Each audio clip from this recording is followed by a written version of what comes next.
as we gear up for the fall and winter season, we need to stay warm and stylish. So I'm here with Rebecca Levine, who is going to show us some scarf demonstration. What do we have planned? Yeah, thanks for having me, Crystal. It's going to be a lot of fun.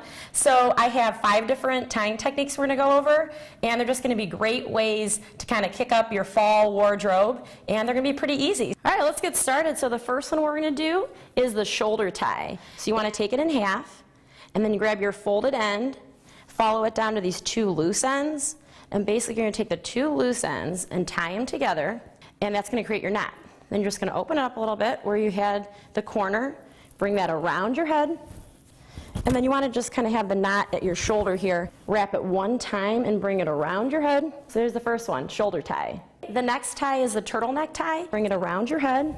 And for this one, you want to bring the one end pretty high up because we're going to take the other end and wrap it around twice like a turtleneck. Just make sure your ends are even. I'm going to take the one end over the other and through. We're going to hide that knot by taking your turtleneck and tucking it up in there. The next tie, and one of my favorite ones for sure, is the braided tie. You're going to take it in half, make sure your ends are even, grab onto the loop part, bring it around your head.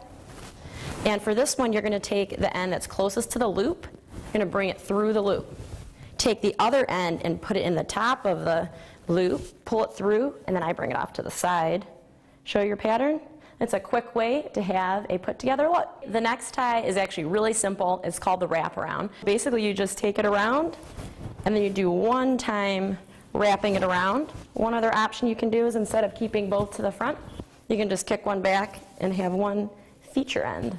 So this is actually a really fun tie. We're going to make a vest out of this large silk shawl. Go ahead and take it in half. Make sure it's even at the end. Going to go from the folded end, follow it all the way down to the matching loose ends, and make a knot. You open it up, it almost makes like a butterfly shape. And you have 2 armholes. Go on through there.